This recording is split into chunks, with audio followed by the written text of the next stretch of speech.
kumikilos itong kampo ni Sara Duterte dahil gustong maibalik itong 2 billion pesos na pondo ng Office of the Vice President. Kasi sa budget sa 2025, tanging 700 plus million lang ang nabigay sa Office of the Vice President. Kaya pala, itong sila Roque, itong sila Ungab, nanggagalaite. Kaya pala, panay silip dito sa budget, kahit wala naman problema yung GAA, sinisilipan nila, kahit BICAM report yung may problema, yung GAA yung sinisilip nila, para madeklarang void.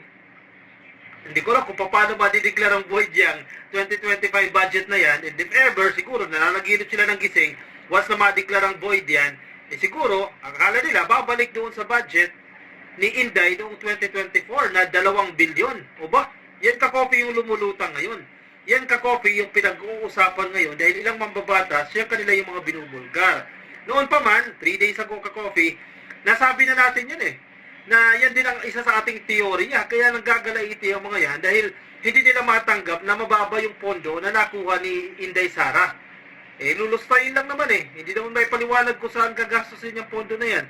O hindi sapat ang 700 million. Naliliitan kasi sila dyan sa 700 million. Kaya gusto nila maibalik yung 2 billion pesos na pondo nila noong 2024. Good luck sa inyo. Kung babalik pa yan, baka next year, ganun pa rin yan. 700 million pa rin yan. O baka mas mababa pa. Kasi binibigyan ng pondo, hindi naman may papaliwanag kung paano binawaldas o paano ginagastos yan. Nagsalita po itong si Representative Paulo Ortega. Yan, kilala nyo ka-coffee yan ng La Union 1st District. Sino mga Ilocano dyan? Sino mga taga La Union dyan? For sure.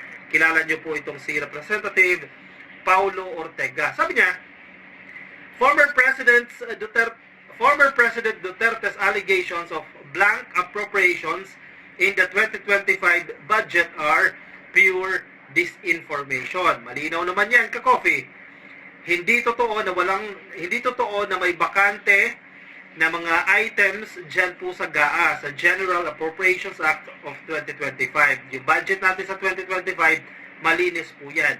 Meron sa BICAM report, pero walang kinalaman ka-coffee itong BICAM report kung bakit sisisihin nyo si PBBM, bakit sisisihin nyo ang gobyerno.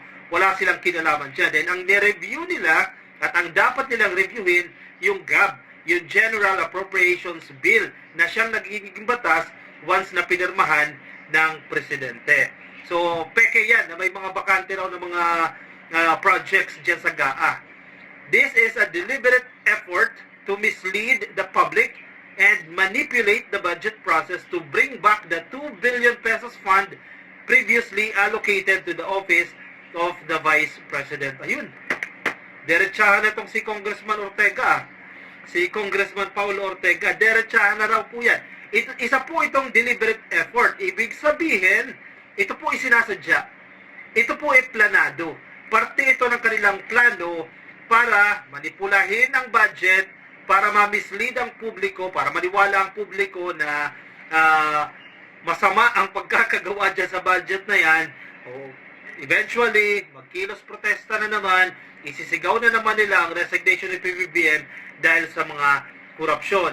At ang kanilang intensyon, ibalik po ang budget ni Inday na 2 billion pesos ngayong 2024, ibalik yan ngayong 2025. Naku po, hindi nakinabang na naman kayo dyan. Diba? Kayo na naman ang makikinabang dyan. Paano na naman wawaldasin niya, tapos hindi na naman may papaliwanag. Ipaliwanag nyo kasi ng mainam. Si Executive Secretary Lucas Bersabe, nagsalita na rin ka-coffee kahapon. Ito, nasa politiko yan. Pag-usapan din natin yan. Sabi nila, nagtuturuan na. Actually, hindi ito nagtuturuan Nagpapaliwanag ito. Alam mo kung bakit kinakailangan magpaliwanag ni Lucas Bersabe?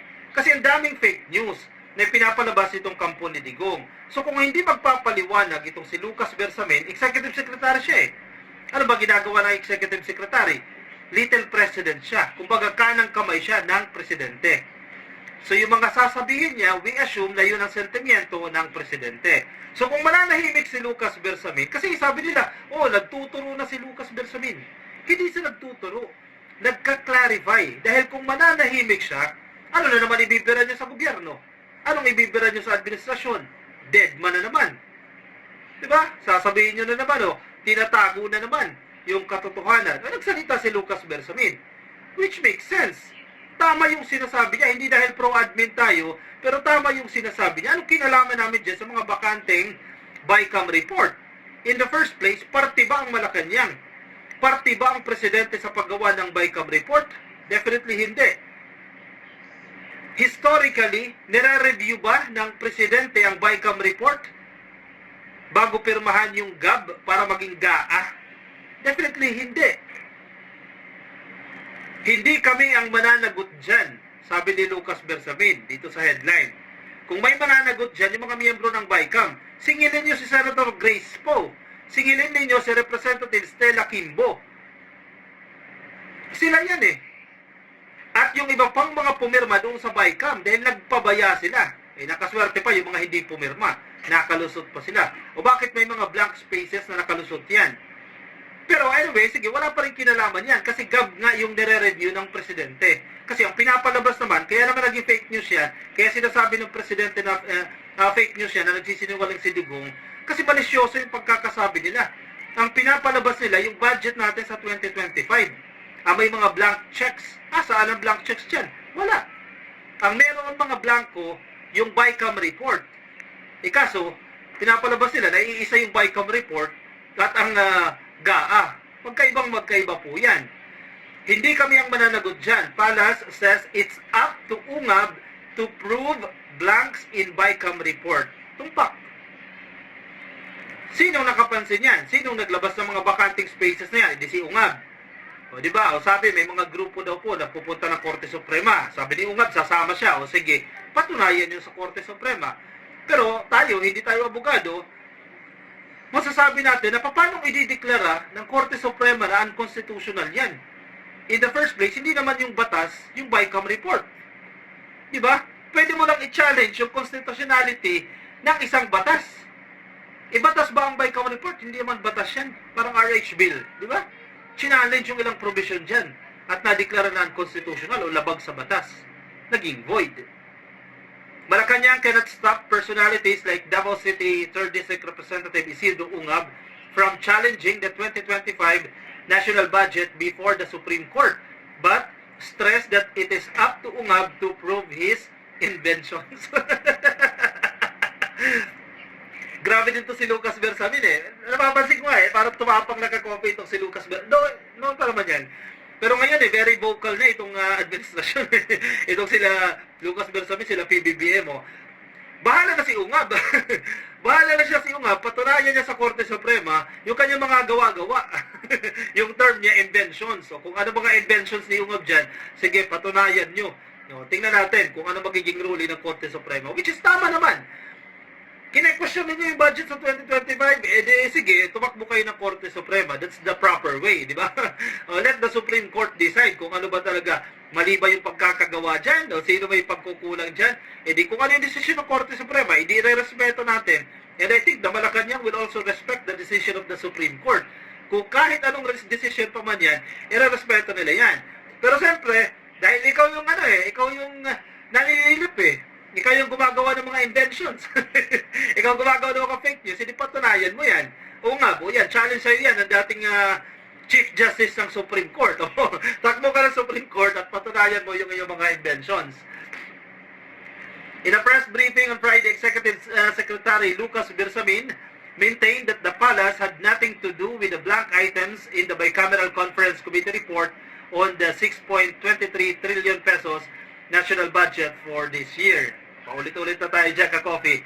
Wala talaga silang kinalaman dyan. Dahil ang pinasa sa kanila at na-review ng presidente yung GAB, General Appropriations Bill, hindi yung BICAM. Hindi po mapipigilan si Congressman Ungab at saka yung mga similarly minded people who would want to put up a challenge. Correct? Malaya kayo. Diba? Karapatan ninyo yan. Gusto nyo magreklamo, takbo kayo ng Korte Suprema, karapatan nyo yan. Ang problema natin dyan is hindi kami ang mananagot dyan. Kung meron mang pagkukulang sa bagay na yan dahil BICAM report yan Exactly. Sino yung mga pumirma? O sila Senator Grace po, sila Stella Kimbo, sino pa yung nag-resign na chairman ng committee on appropriations dyan sa House of Representatives. Sino nga yan? Si Kubayan Zaldico. O yan. Sila yung managot dyan. Dahil grupo nila yan BICAM mga representatives from the Congress, from both houses, no? from both Chamber of Congress, yung HOR at ang Senado. Sino managot dyan? Wala kaming kinalaman sa BICAM report. May kinalaman lang kami yung finished product na pinapirmahan sa presidente, hindi yung blank check, sabi ni Lucas Bersamin, ni Secretary. Correct. Hindi man na-review ni ng presidente at hindi niya naman tungkulin na reviewin yung mga BICAM report at kung anumang mga committee report na ilalabas ng Senado. Ang pananagutan ng presidente, kung pinirmahan niya yung GAB na may mga vacanting spaces, doon mananagot ang presidente. Accountable siya doon. Kasi last say siya doon eh. Either i-veto niya yan o pirmahan niya. Eh kung nakita niya may mga bakante dyan, dapat i-veto niya yan, ibalik niya yan. Eh wala naman eh. Trabaho ba ng presidente reviewin ang bawat report ng komite ng Senado? Pwede siguro, maghanap siya magdagdag siya ng mga tao na magre-review doon. Pero in this case, hindi niya tungkulin yan. So wala siyang paglabag, wala siyang pananagutan dyan. Kung may paparusahan ng Korte Suprema dyan, kung may pagpapaliwanagin ng Korte Suprema dyan, edi yung mga pumirma, yung mga senador, yung mga congressman, congresswoman na nananahimik ngayon, oy, may napanood ako si Stella Kimbo, di ba, pasakay siya ng van, tinatanong siya, may chance interview, so anong say niyo doon, nagmamadali daw si congresswoman, hindi niya masagot yan, sila ang papanagutin. Anong kinalaman ni PBBM yan? Si PBBM ba ang nag-utos kay Senator Grace Poe, kay Stella Kimbo? Trabaho nila yan, congressman sila. Parte sila ng Committee on Appropriations, tungkulin nila yan, nasuriin ang budget. Ang tanong, bakit nakalusot sa inyo yan? Managot kayo dyan. Hindi yung si PBBM ang bibirahin ninyo, hindi administrasyon ang bibirahin ninyo at palalabasin ninyo na kurap. Yan kasi ginagawa ng mga DDS eh. Nagkakamali kayo ng kinakahulan. Kumakahul kayo sa presidente, hindi naman presidente ang may gawa niyan. Ang kahulan ninyo, yung mga miyembro ng BICAM. Yun lang yun eh. Sabi pa ni Lucas Bersamin, he said it is up to UNGAB to prove his claims that the Bicameral Conference Committee report on the 2025 national budget indeed contained blank spaces. Siya ang magpapatunay sa kanyang sinasabi kasi wala kaming kinalaman sa kanya, wala kaming kinalaman sa blanks, that his invention. Sabi ni Bersamin. If there were really true omissions, let the Congress, the lower house, the upper house explain kung mayroon. Tumpak. Matalino to si Lucas Bersamin hindi mo maiisahan yan eh. Sobrang smart yan. Pero, patunayan muna kasi ang hirap sabihin niya na mayroon talaga. Hindi naman alam eh. Wala kami, up to the point, hindi kami involved. Exactly. Ganyan yung mga style ng mga magagaling na dumiskarte eh. Ba't kami magkukomento dyan? Bakit kami mananagot dyan? Wala namang kaming hands dyan, wala namang kaming papel dyan para magawa yan. Huwag yung kahulan ng presidente. Hindi presidente nag-utos sa mga mambabata sa mga senador. Kasi equally important yan. Executive, legislative, magkapantay yan. And judiciary, yung tatlo na yan, yung branches ng government. Si PBBM pa ba mag-uutos dyan? Na ganito gawin nyo, ganyan. Definitely hindi. Huwag kasi pinupolitical ninyo eh. Gusto nyo kasi palabasin kurap si PBBM eh. Yan yung kanyang narrative. At gusto nyo rin kasi na bumalik tayo sa 2024 para malaki-laki yung budget ni Inday Sara Duterte dyan. Diba? Sige, patunayan nyo. Yan, challenge nyo yan. Mga DDS, challenge nyo yan. Tulungan nyo si UNGAB para manalo sa Korte Suprema at ideklara ng Korte Suprema na unconstitutional yung 2025 budget. Sige, tulungan ninyo. Pag tulungan ninyo, magagaling ng mga abogado naman yan. O si Roque, ang tumulong na rin yan. Si Panelo, si Digong, puro kayo abogado lahat. Mag-hire kayo 1,000 abogado. I-challenge nyo sa Korte Suprema itong constitutionality ng 2025 budget. Who knows?